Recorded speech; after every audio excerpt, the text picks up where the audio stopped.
Titania be awaked yet? Then what it is that next came in her eyes that she must dote on in extremity. Here comes my messenger. How now, mad spirit? What night rule now about this haunted grove? My mistress, with a monster, is in love. Near to her close and consecrated bower, whilst in her dull and sleeping hour, a crew of patches, rude mechanicals that work the bread upon Athenian stalls, were met together to rehearse a play, intended for great pieces in nuptial day. The shallowest thick-skin of this barren sort, who Pyramus presented in his sports, forcibly seen and entered into a break. When I did him at this advantage take, and as is known, I fixed upon his head. And on his pigeon must be answered, and forth my ring comes. When they spy, away these fellows fly. I left them on in their distracted fear, and left sweet Pyramus translated there. When in that moment, so it came to pass, Titania waked, and straightway loved an ass. This falls out better than I could devise. But hast thou yet dashed the Athenian's eyes with love juice, as I did bid thee do? I took him sleeping, that is finished too, and the Athenian woman by his side, but when he waked, of force she must be eyed. Stand close, this is the same Athenian. This is the woman, but not this the man. Oh, why rebuke him and not love you, sir? Lay breath so bitter on your bitter foe. Now I'm at time I should use thee words, but thou hast bid me cause the curse. If thou hast slain Lysander then, being over his shoes in blood, plunge in that thee can kill me too. The sun is not so true until the day is he to me. When he is stolen away from sleeping Hermia, I'll believe his whole earth may sit upon the moon. It cannot be that thou hast murdered him. So should a murderer look, so dead, So should the murdered look, and so should I, pierced through the heart with your stern cruelty. Yet you, the murderer, look as bright, as clear as yonder Venus in her glimmering sphere. What's this to my Lysander? Good Demetrius, will thou give him me? I'd rather give his carcass to my hounds. Out dogged, out curred, I'll drive you past the bounds of maiden's patience. Hast thou slain Lysander then? Henceforth never to be known among men. Oh, brave touch! Should an adder, a worm, do so much? An adder did it with double the tongue than thine, thou serpent never added strong. You spend your passion on his prized mood. I am not guilty of Lysander's blood, nor is he dead for aught that I can tell. I pray thee then, tell me that he is well. And if I could, what should I get there for? A privilege. Never see me more, and part I swear from the hated presence. See me no more, whether he be dead or no. There's no following her in this fierce vein. Here, therefore, for a while I will remain. So sorrow's heaviness doth heavier grow. For debt in bankrupt sleep doth sorrow owe, which in some slight measure it will pay, if for his tender here I make some stay.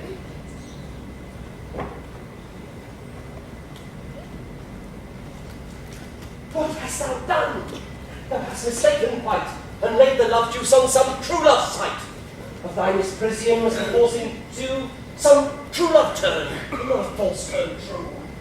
Then fate rules it, one man holding troth, a million fail confounding oath on oath. About the wood go swifter than the wind.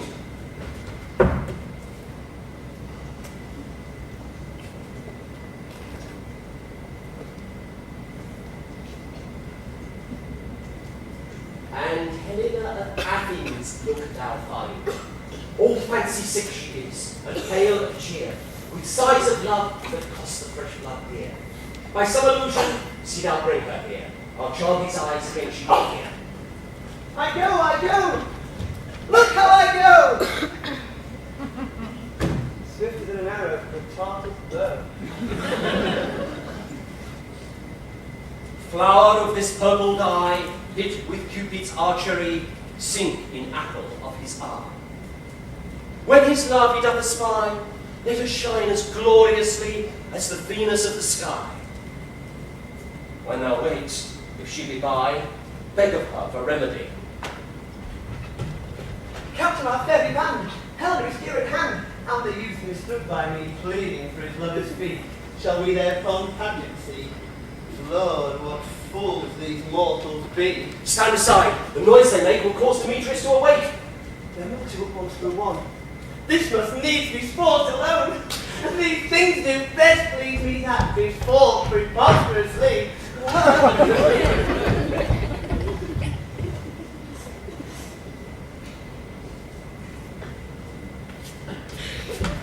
Why should you think I was full in scorn? Scorn and derision never come in tears. Look, when I vow, I weep. And thou so born in the nativity all truth appears. Why should these things seem scorn to you, bearing a badge of faith to prove them true? Oh, you do advance your cunning more and more. When truth kills truth, oh, devilish holy fray, these vows are Hermia's. Will you give her o'er? Weigh out with oath, and you will nothing weigh. Your vows to her and me, put in two scales, will even weigh, and both as light as tails. I had no judgment when to her I swore. Oh, no, none in my mind, now we give her o'er. Demetrius loves her, and he loves not you. Oh, Helen. Goddess. Perfect. Divine. To what, my love, shall I compare thine eye? Crystal is muddy. Oh, how ripe and show thy lips. Those kissing cherries tempting grow. That pure congealed white, high Taurus' snow, fanned with the eastern wind, turns to a crow and thou hold'st up thy hand. Oh, let me kiss this princess of pure white, the seal of bliss. Oh, spite. Oh, hell!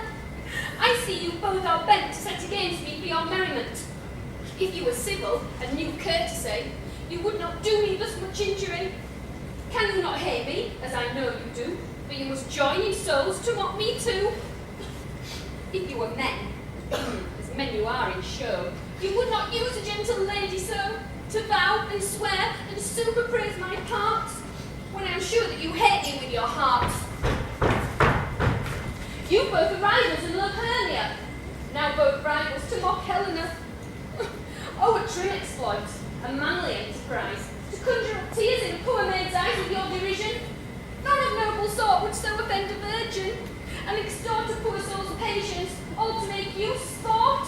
You're unkind, Demetrius. Be not so, for you love Hermia. This you know, I know. And here, with all goodwill, with all my heart, in Hermia's love I yield you up my part, and yours of Helena to me bequeath, whom I do love, and will do till my death. Oh, never did mockers waste more idle breath. Lysander, keep thy Hermia, I will none. If e'er I loved her, all that love is gone. My heart to her is but as guest wise sojourned. The Mount of Helen is home returned, there to remain. Helen, it is not so. Perish not the fate thou dost not know, lest to thy peril thou abide it, dear. Look, where thy love comes, yonder is thy dear.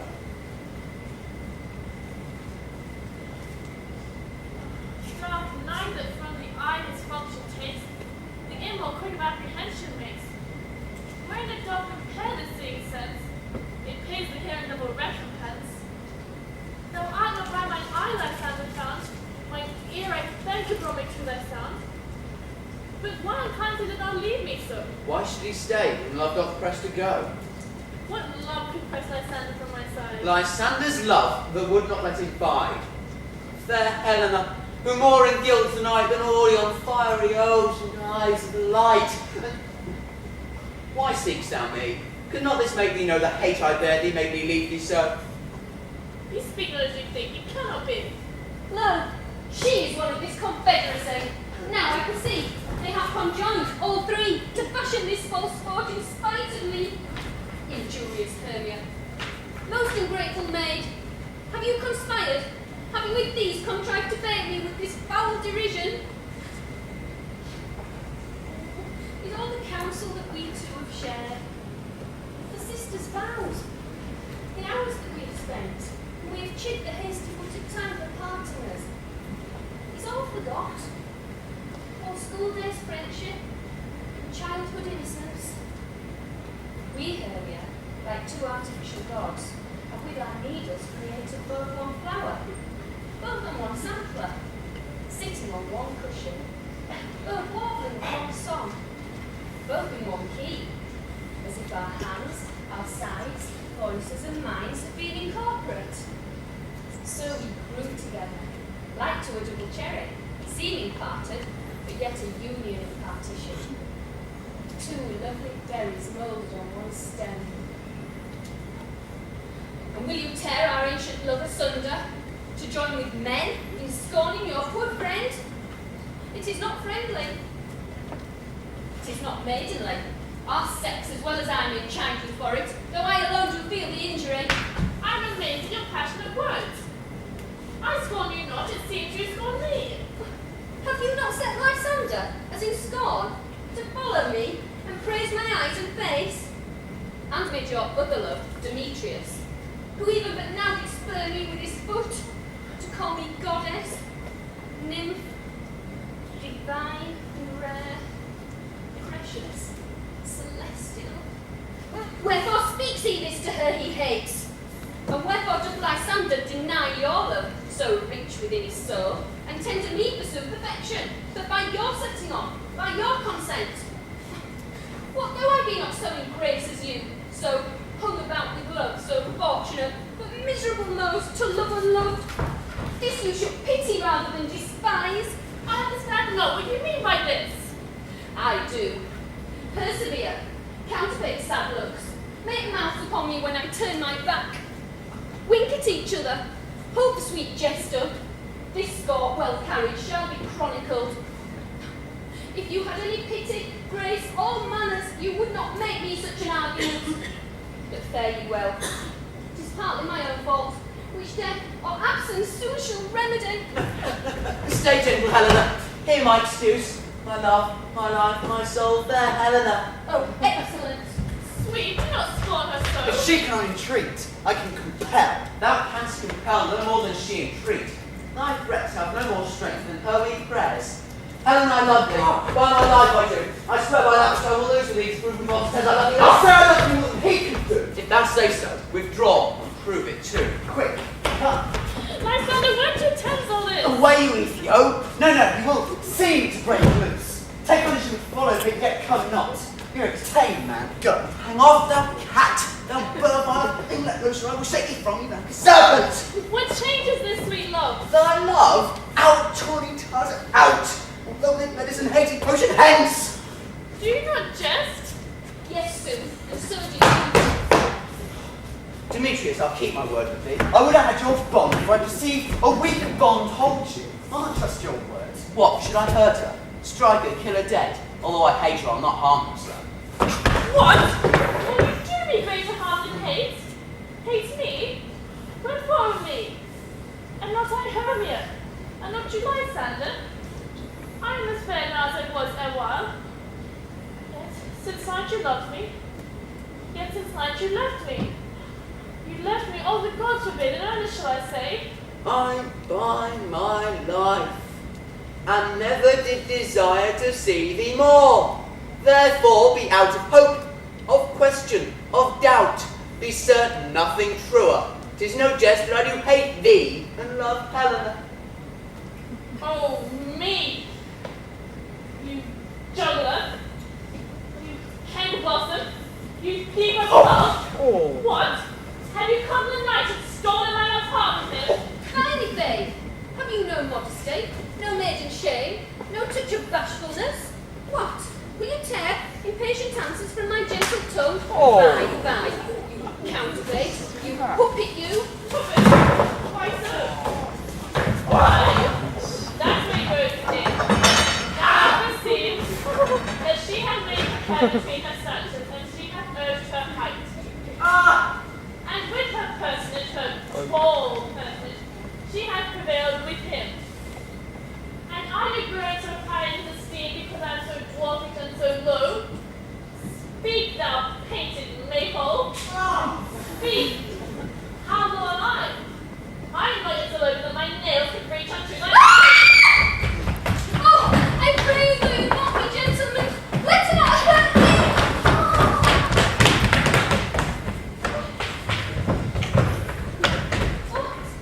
Oh, I was never cursed. I have no gift of someone in shrewishness. I have a right name for my cowardice. Oh, let her not strike me. You perhaps may think, because she is something lower than myself, that I can match her. Lower her again! Good Hermia, do not be so bitter with me. I evermore did love you, Hermia, did ever keep your counsels, never wronged you. Save that in loving to Demetrius, you told him of your selfishness would. He followed you, for love I followed him. But he hath chid me hence, and threatened me, to spurn me, to strike me, nay, to kill me too. And now, so you will let me quiet go, to Athens will I bear my folly back, and follow you no further. Oh, let me go. You see how simple and how fond I am. Why, who is it that hinders you? Oh, a foolish heart that I leave here behind. What? With Lysander? Ah, Demetrius! Be not afraid, she shall not harm me, Helena. No, sir, she shall not. Will you take her part? Oh, when she is angry, she is keen and shrewd. She was a vixen when she went to school, and though she be but little, she is fierce. Nothing but low and little. Why are you so about storming us? Let me come to her. Yet you dwarf! You mirrors of hanging love grass made! Acorn! You are too ambitious in her behalf to scorn your services! Never alone spring not a pen and take not her part! For if thou dost intend never so little show of love to her, thou shalt abide it! Now she holds me not.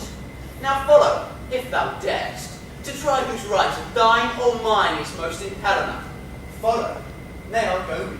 Cheek by jowl.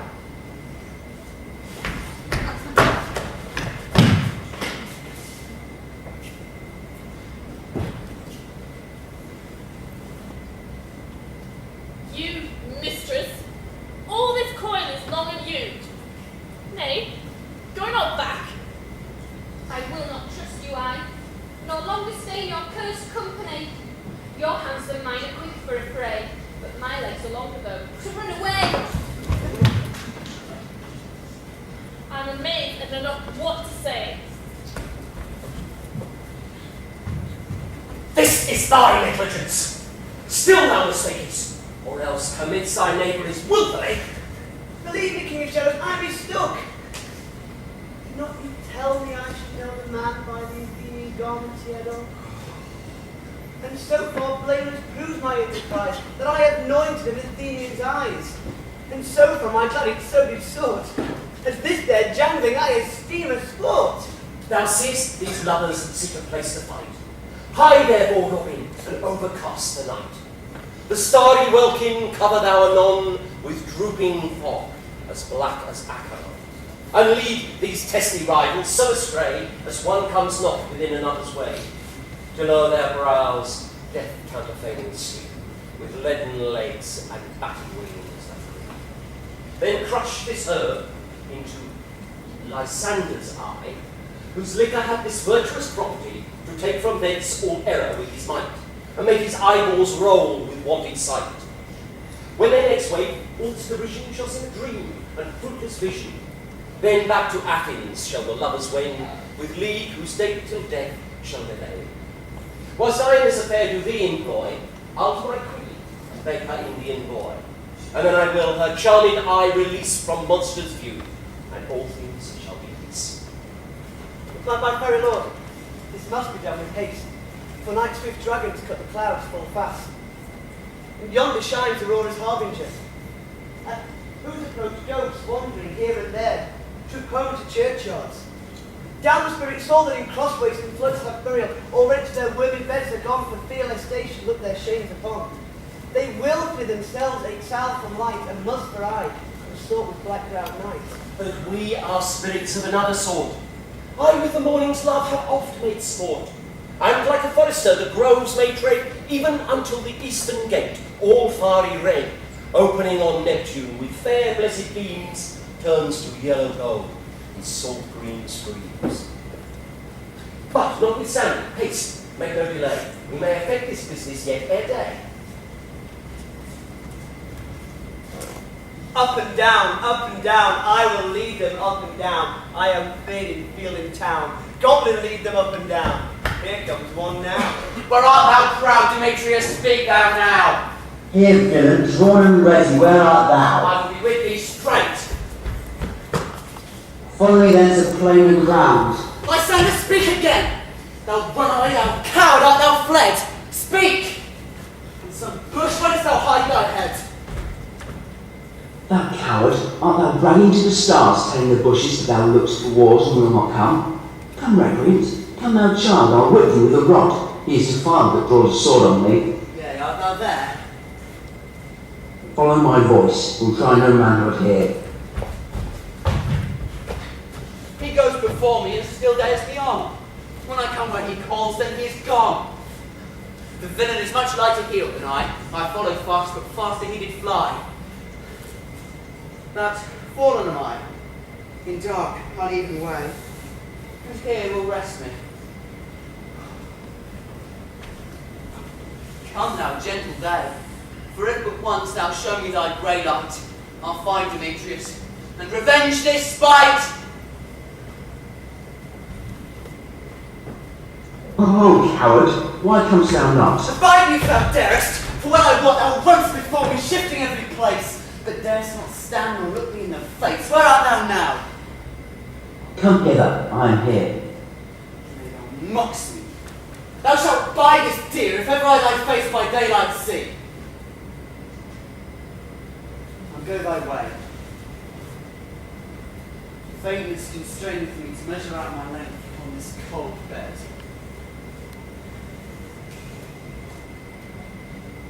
By day's approach, look, to be visited.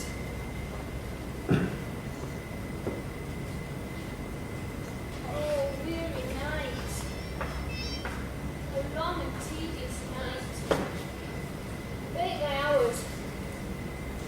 Shine comforts from the east, that I may back to Athens from these that my poor company detest. And sleep, that sometimes shuts up sorrow's eye. Steal me a while from my own company.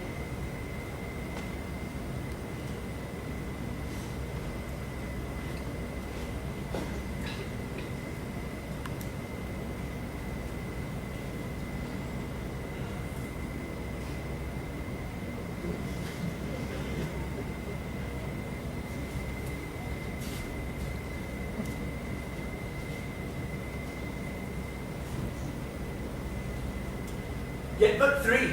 Come one more. Two of both kinds makes up four.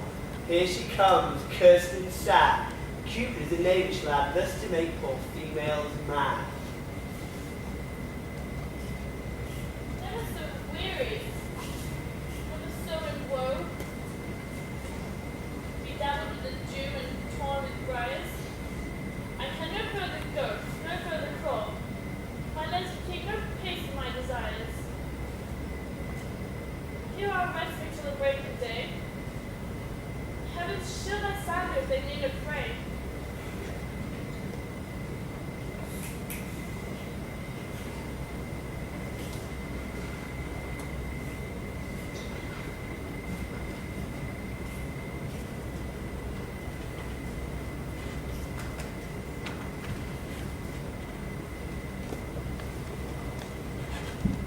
On the ground seems sound. I'll apply to your eye, gentle lover. Remedy.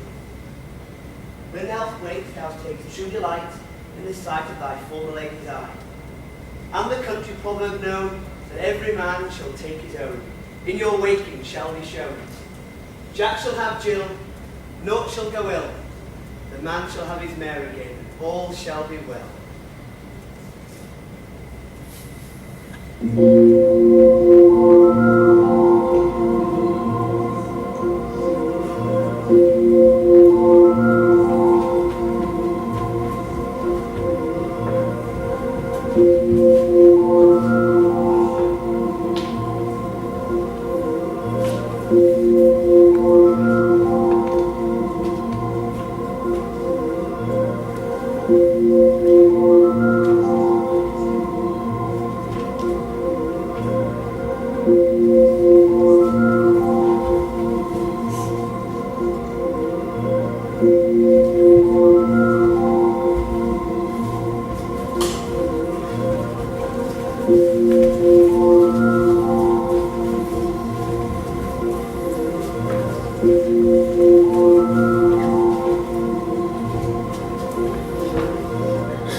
Scratch my head, Peach Blossom. Where's Mr. Cobweb? Here. Mr. Cobweb.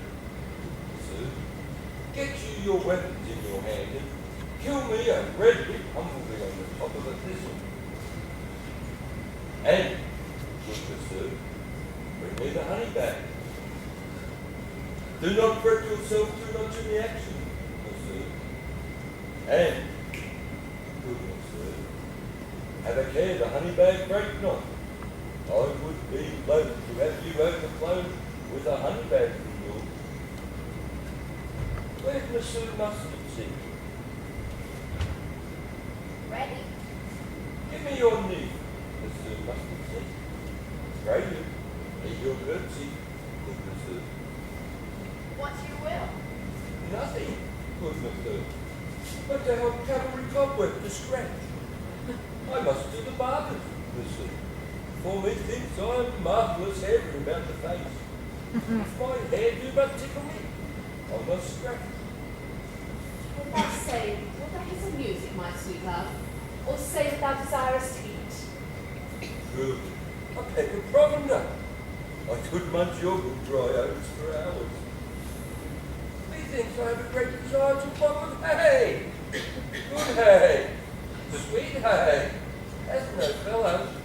I have a venturous fairy that shall seek the squirrel's hoard and fetch thee new nuts. I would rather have a handful or two of dried peas. But, I pray you, let none of your people stir. I have an exposition of sleep come upon me. Sleep thou, and I will wind thee in my arms. Fairies, be gone, and in all ways away. So doth the woodbine, the sweet honeysuckle exalt to the female ivy sewing rings and barky fingers of the Oh, how I love thee, how I dote on thee.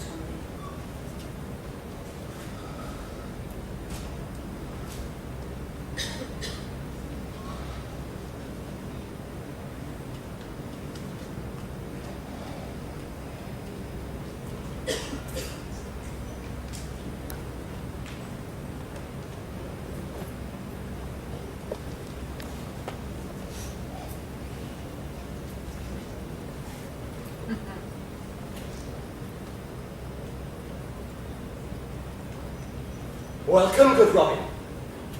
Seest thou this good sight? Her dotage now I do begin to pity. For meeting her of late behind the wood, seeking sweet favours for this hateful fool, I did fall out with her and upbraid her.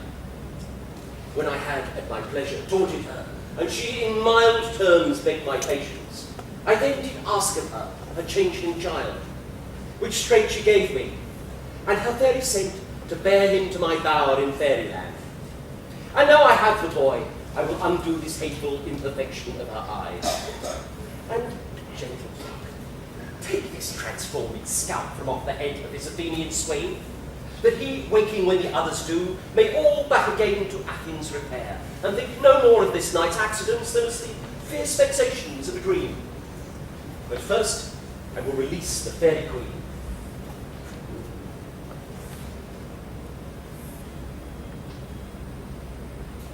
Be as thou was wont to be. See as thou was wont to see. Dian's bud or Cupid's flower hath such force and blessed power. Now, my Titania, wake you, my sweet queen. My Oberon, what visions I have seen. Methought I was enamoured of an ass. There lies your love. How come these things to pass? Oh, how my eyes do loathe his visage now. Silence a while. Robin, take off his head. Titania, music call, and strike more dead than common sleep of all these 5 descents. Music, oh music such as charmeth sleep. Now and now, wake our own full time, King. Sound music. Come, my queen, take hands with me, and rock the ground whereon these sleepers be. Now thou and I are new in amity, and will tomorrow midnight solemnly dance in Duke Theseus' house triumphantly, and blessed to all fair prosperity. There shall the pairs of faithful lovers be wedded with Theseus, all in joy. My fairly king attend mark. I do hear the morning lark. Then, my queen, in silence sad, trip we after night shade. We the globe can come soon, swifter than the wandering moon. Come, my lord, and in our flight, tell me how it came this night that I, sleeping here, was found with these balls on the ground.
Get out of here! Go on, get out of here!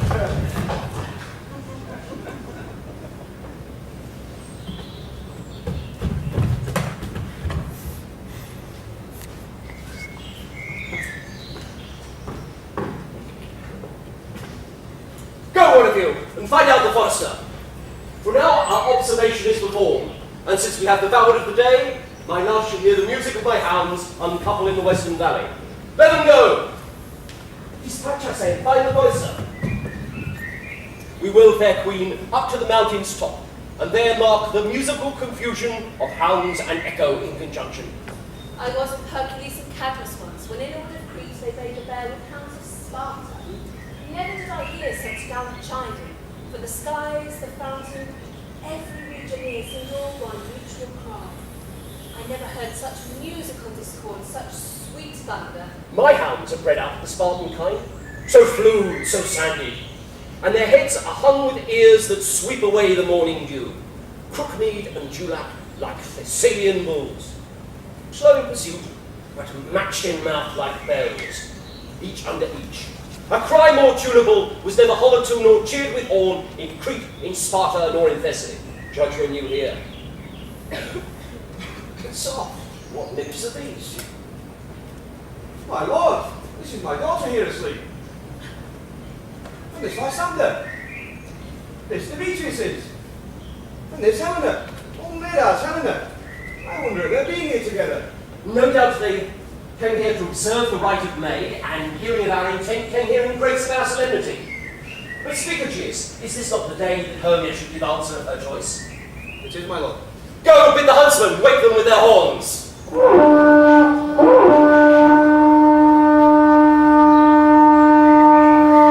Good morrow, friends. St. Valentine's past. Begin these wood birds but to couple now. I pray you all stand up. I know you to oblige your enemies. How come this gentle concord in the world, that hatred is so far from jealousy, that sleep I hate, and fear no enmity? My lord, I shall reply amazingly. Half asleep, half waking, but as yet I swear I cannot truly say how I came here. But as I think, for truly I would speak, and now I do bethink me, so it is. I came with Hermia hither. Our intent was to be gone from Enough, my lord, you have enough. I beg the Lord upon his head. They would have stolen away. They would, Demetrius. Thereby should have defeated you and me. You of your wife, and me of my consent. My consent that she should be your wife. My lord, fair Helen told me of their stealth, of this, their purpose here to this wood. And I in fury hither followed them, fair Helen in fancy following me. But, my good lord, I wot not by what power, but by some power it is. My love to Hermia, melted as the snow, seems to me now as the remembrance of an iron gourd which in my childhood I had doted upon. The faith, the virtue of my heart, the object and the pleasure of mine eye. It's only Helena. To her, my lord, as I betrothed there, I saw Hermia. But like a sickness that I loathe this food, as in health, comes my natural taste, now I wish it, love it, long for it, and will evermore be true to it. Fair others, you are fortunately met. Of this discourse we more will hear anon. Aegeus, I will overbear your will. For in the temple, by and by, with us, these couples shall eternally be knit. And, for the morning is now something worn, our purpose hunting should be set aside. Away with us to Athens, 3 and 3. We'll hold the feast in great solemnity. Come here, Bonatha.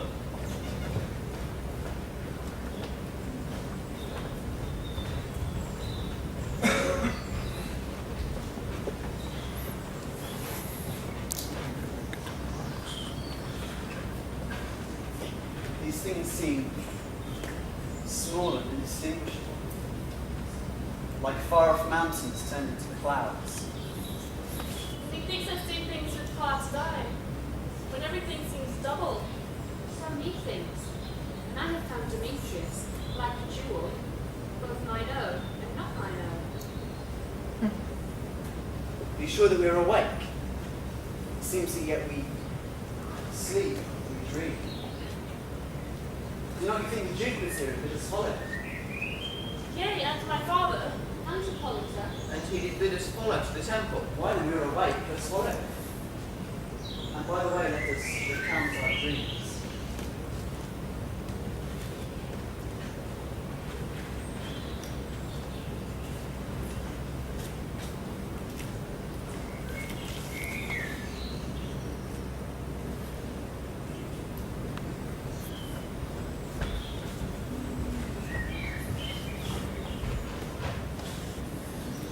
When my cue comes, call me. I will answer. My next is most fair Pyramus. Hey ho! Big queens! Flute the bellows mender! Snap the tinker! Starveling! God's my life! Stolen hence, left me asleep.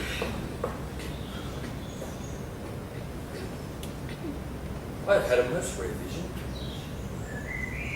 had a dream. Ask the wit of man to say what dream it was. Man is but an ass if he go about to expound this dream. Methought I was, and there is no man can tell me what. Methought I was, and methought I had, but man is but a patched fool if he offered to say what methought I had. The eye of man hath not heard, the ear of man hath not seen. Man's hand is not able to taste, his tongue to conceive, nor his heart to report what my dream was. Only a bit of quince to write a ballad of this dream. It shall be called Bottom's Dream, because it hath no bottom. And I will sing it at the latter end of a play before the Duke. Peradventure, to make it the more gracious, I'll sing it at her death.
Have you sent to Bottom's house yet? Has he come home yet? He cannot be heard of. Home so dirty is translated. If he come not, I'll play his mark. It goes not forward, doth it? It is not possible. You have not a man in all Athens able to discharge Pyramus, but he. No, he has simply the best wit of any handicraft man in Athens. I am the best person too, and he is the very paramour for a sweet voice. You must say paragon. A paramour is, God bless us, a thing of naught. Masters, the Duke is coming from the temple, and there are 2 or 3 lords and ladies more still married. If our sport would have gone forward, we would have been made men. Sweet bully bottom! Thus had he escaped 6 a day. He could not escape 6 a day. And the Duke had not given him 6 a day in Pyramus, I'll be hanged. He would have deserved it.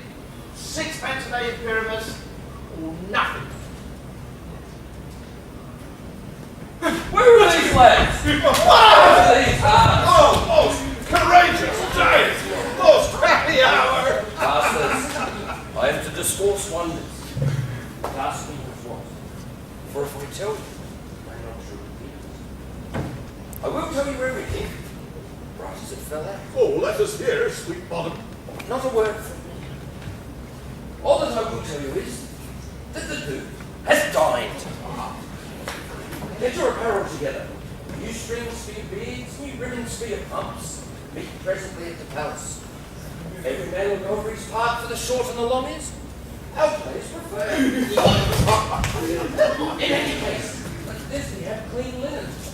And let not him that plays the lion pare his nails, for they shall hang out for the lion's paw. And Most dear actors eat no onion nor garlic, for we are to utter sweet bread.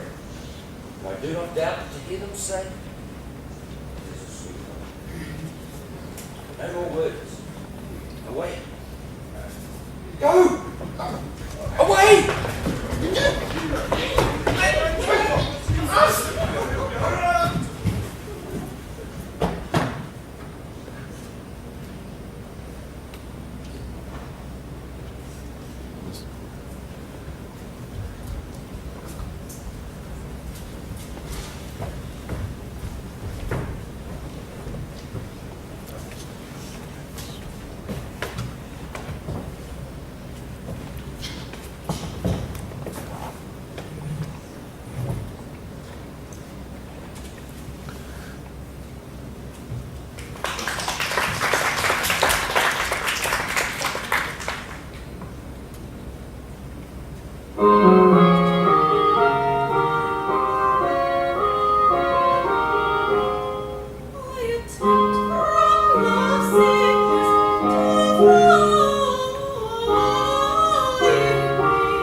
More strange than true. I never may believe these antique fables nor these fairy toys. Lovers and madmen have such seething brains, such shaking fantasies that apprehend more than cool reason ever comprehends. The lunatic, the lover, and the poet are of imagination all compact. One sees more devils than vast hell can hold. That is the madman. The lover, always frantic, sees Helena's beauty. How he it. The poet's eye, the fine frenzy rolling, doth glance from heaven to earth, from earth to heaven, and as imagination embodies forth the forms of things unknown, the poet's pen turns them to shapes, and gives to airy nothing a local habitation and a name. Such tricks hath strong imagination, that if it but apprehends some joy, it comprehends some bringer of that joy. Or in the night, imagining some fear, how easy is a bush supposed to bear. But all the story of the night is told over, and all their minds transfigured so together. More witnesses than fancies these, and grows to something of great constancy, howsoever strange and admirable.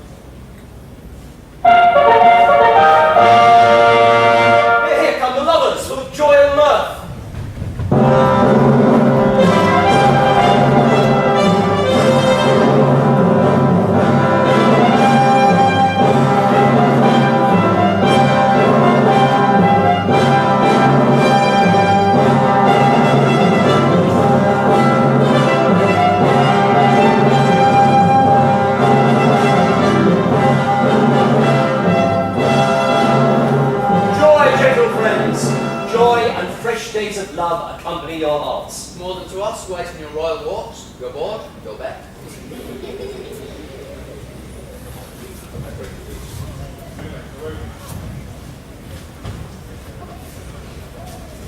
Come now, what masks, what dances shall we have to wear away this long age of 3 hours between our after supper and our bedtime? What is our usual manager of mirth? What revels are in hand? Is there no play to ease the languish of paltry hour?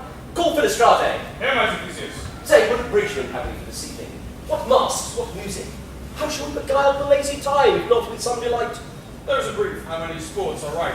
Make choice of which your highness will see first.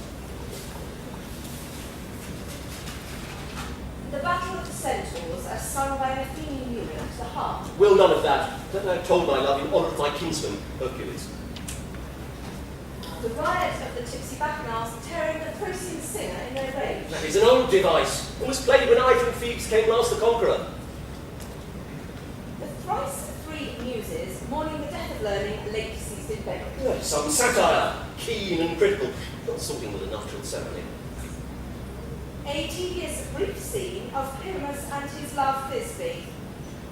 Very tragical mirth. Merry and tragical, tedious and brief.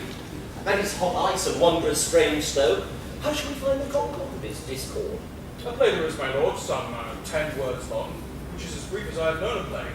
But by 10 words it is too long, which makes it tedious, for in all the play there is not one word act, one player fitted, and tragical, my lord it is.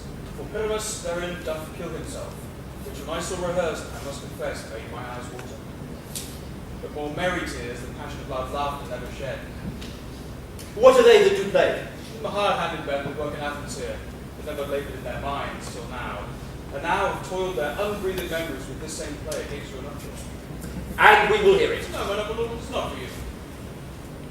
I have heard it over, and it is nothing in the world, unless you could find sport in their intense, extremely stretched and cruel pain to do you service. I will hear that play.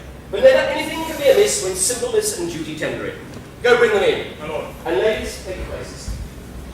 I love not to see wretches o'ercharged and duty service perishing. Why, my gentle sweet, you shall see no such thing. Who says they can do nothing in this kind? The kind are we to give them thanks for nothing. Our sport shall be to take what they mistake, and what poor duty cannot do, noble respect takes it in might, not merit. So please your grace, the prologue is addressed. Let him approach.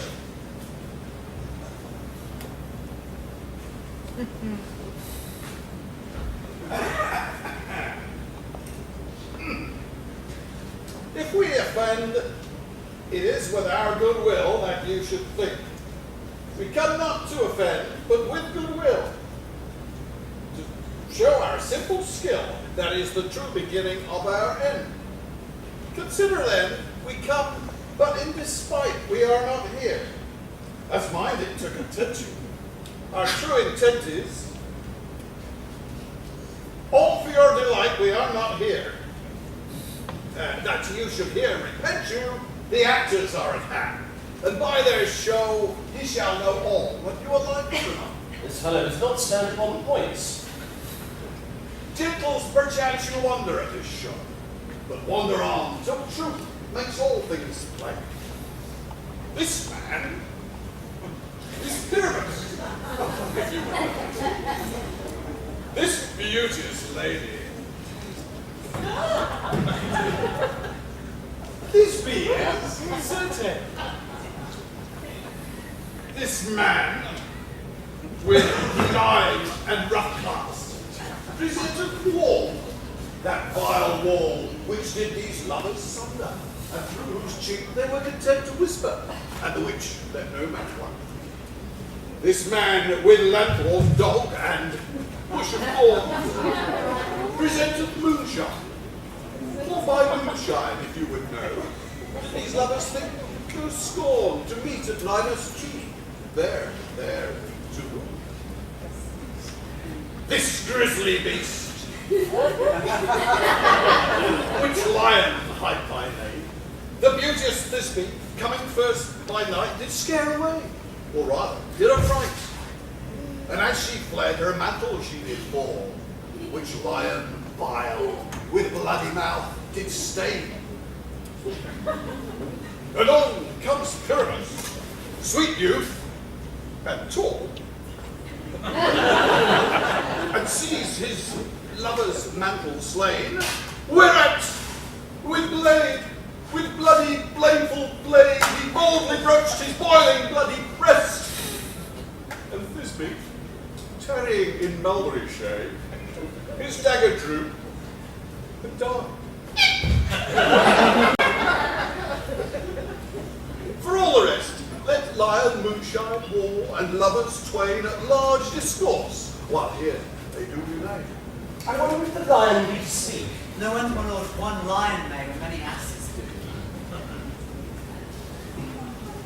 In this interlude it doth befall that I, one snout by name, present a wall. On this very wall I would have you think that hanging at the cranny hole or chink through which the lovers Pyramus and Thisbe did whisper often very secretly. This slow, this rough cast, this stone doth show that I am that same wall. The truth is so. And this, the cranny is right and sinister, through which the fearful lovers are to whisper. Would you desire lion and hare to speak better? It is the wittiest partition that ever I heard discourse, my lord. Pyramus draws near the wall. Silence. Oh, grim look at night. Oh, night with hue so black. Oh, night whichever art when day is not. Oh, night, alack, alack, alack. I fear my Thisbe's promise is forgotten. And thou, oh, war, oh, sweet and lovely warrior, that stands between her father's ground and mine. Don't walk. Oh, walk. Oh, sweet and lovely walk. Show me thy chink to blink through mine eye. Thanks go his wall. Jove shield thee well for this. But what's he? What's he I? No Thisbe do I see. Oh, wicked wall, through whom I see no bliss. Cursed be thy stones for thus deceiving me. The wall, methinks, being sensible, should curse again. Oh, no, in truth, sir, she should not. Deceiving me is Thisbe's cue. She's to enter now, and I am to spy her through the wall. You shall see it before Pat, as I told you. Yonder she comes. Oh, wall, full often hast thou heard my moan, or parting what fair Pyramus and me. This cherry lips have oft kissed thy stone with lime and hair, meet up in thee. I see a voice. Now lie to the chink, to spy, and I can hear my Thisbe's face. Thisbe, My love, thou art my love, I think. think what thou wilt. I am thy lover's grace, and like Mamander, I am trusty still. And I like Helen, till the fates may come. Oh, not shackless to Procrus was so true. As shackleless to Procrus, I to you. Oh, kiss me through the hole of this vile wall.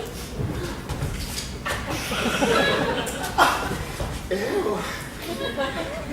I kiss the walls, hell, not your lips at all. Wilt thou meet me at Ninny's tomb straight away? Tide life, tide death, I come without delay. Thus have I wall my part discharged so, and being done thus away wall doth go. Now is the moon meet between the two neighbours. No remedy, my lord, when walls are so willful to hear without warning. This is the silliest stuff that ever I heard. The best in this kind of shadows, and the worst no worse if imagination amend them. It must be your imagination, not theirs. If we imagine no worse of them than they of themselves, they may pass for excellent men. Here come two noble beasts, a man and a lion. You, ladies, you whose gentle hearts do fear the smallest monstrous mouse what crawls on floor, may now perchance both quake and tremble here when lion, rough in wildest rage, doth roar. Then know that I, Snoop the joiner, am a lion fell, nor else no lion's dam. For if I were as lion to come in strife into this place, it were pity on my life. A very gentle beast, and a good conscience. Let us listen to the moon. This lanthorn doth the horned moon present? He should have worn the horns on his head. Well, he's no crescent, and his horns are invisible within his circumference. This lanthorn does the horned moon present. Myself, the man in moon, do seem to be. This is the greatest error of all the rest. The man should be put in the lantern. Or else is it the man in the moon? And he dares not come there, for you see, the candle is already in snuff. I'm a weary misery. What sort of change? By his small light of discretion, it would seem that he's on the wane, but in all conscience, in all courtesy. Proceed, Moon. All I have to say is to tell you that this lanthorn is the moon, I the man in the moon, this thorn bush, my thorn bush, and this dog, my dog. Well, all these should be in the lantern, for all these are in the moon. Give a silence so you can speak.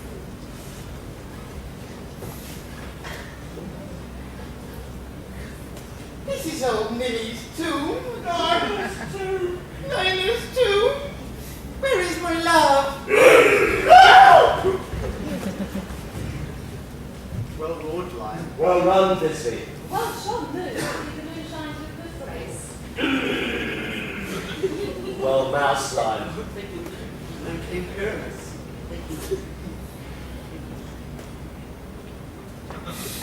And so the lion vanished. Sweet moon, I thank thee for thy sunny beams.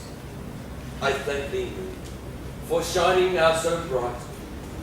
For by thy gracious golden glittering gleams, I trust to take of truths is beside. But stay, O spite, but mark, poor knight, what dreadful dole is here? Eyes, do you see? How can it be? O dainty duck, oh dear, thy mantle good? What? Stained with blood? Approach, ye fury spell! Fate, come, come, cut, thread, and throw, quail, crush, conclude, and quell. This passion and the death of a dear friend is going here to make a man look sad. Sure, my heart, I pity the man. Oh, wherefore, nature, didst thou lions frame? Since lion vile hath he deflowered my dear, who is, no, who was the fairest dame, that lived, that loved, that looked and liked with cheer? Come, tears, confound, outsword, and wound the pep of Pyramus, I, that left pack, where heart doth pop, thus die I. Thus! Thus!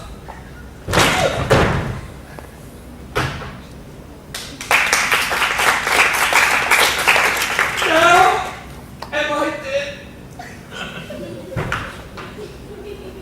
Now am I fled? My soul is in the sky. Tongue, lose thy light. Moon, take thy flight. Now die. Die.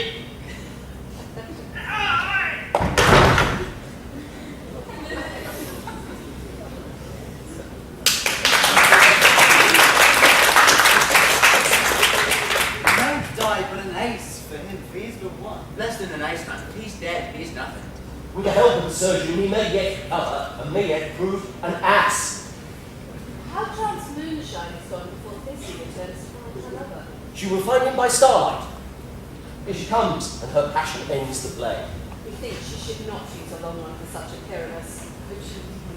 Well, motion turned the balance, which Pyramus, which Thisbe is the better, he for a man, God warrants us, she for a woman. God bless us. She hath spied him already with those sweet eyes. But she moans at Vida Liccia. What? Asleep, my love? What? Dead, my dove? Oh, Pyramus, arise! Speak, speak. Quite done. Dead? Dead?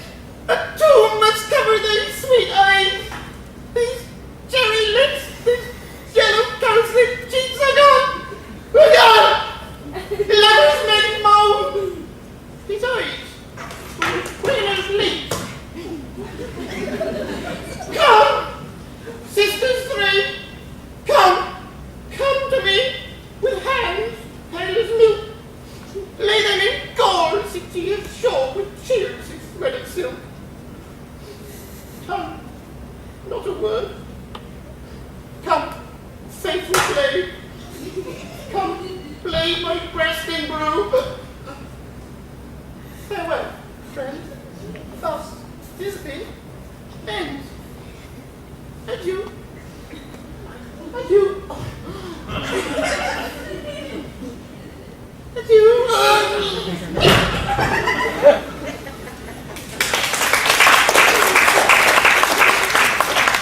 Moonshine and lion are there preparing today. Iron wall too. No, I assure you. The wall is down the path to the fathers. Would it please you to see the epilogue or to hear a burgomaster dance between two of our companies? No epilogue, I pray you. For your play needs no excuse.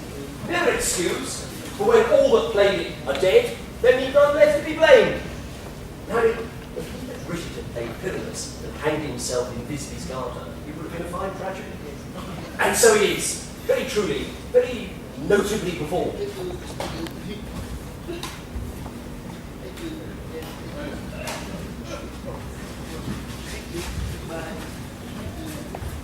The iron tongue of midnight hath told 12. Mothers to bed, 'tis almost fairy time. I fear we shall outsleep the coming morn as much as we this night have overwatched. This palpable gross play hath well beguiled the heavy gate of night. Sweet friends to bed, a fortnight hold we these solemnities in nightly revels and new jollity.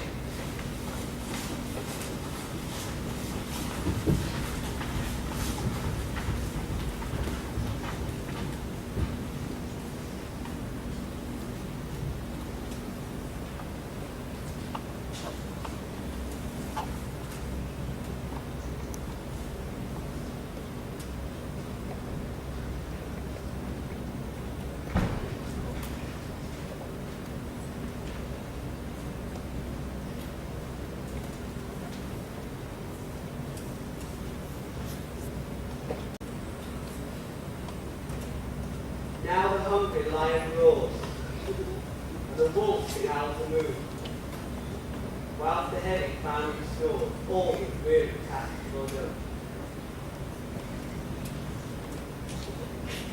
Now the wasted brands do blow, the screech owls screeching loud, but the wretch that lies in woe remembers its shroud. Now it is the time of night, the grave all gaping wide. Every one who looks forth his fright in the church they pass and ride. And we fairies that we run by the triple heat king's key for the heavens of the sun, following darkness like a dream.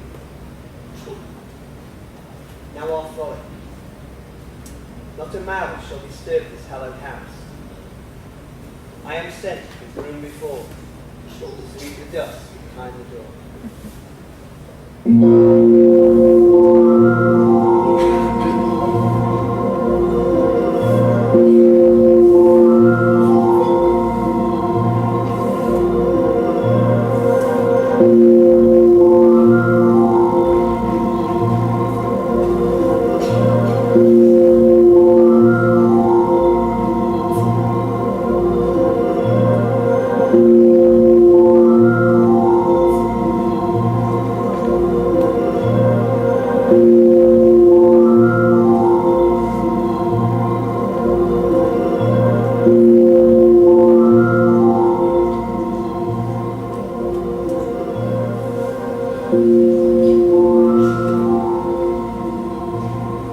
Through the house give glimmering light, by the dead and drowsy fire, every elf and fairy sprite pop as light as bird from briar. And this ditty after me sing and dancing drippingly. First rehearse your song by rote, to each word a warbling note. Hand in hand with fairy grace, will we sing and bless this place.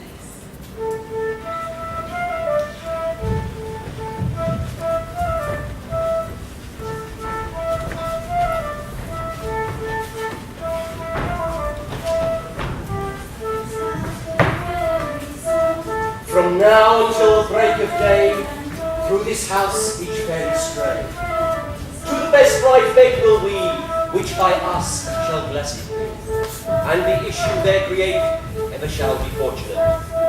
So shall all the lovers three ever true in loving me. Every fairy took his gate, and each separate chamber blessed, his palace was sweet and sweet, and the owner of it blessed, ever shall be safe to rest. Trip away, make no stay, we tussle by break of day.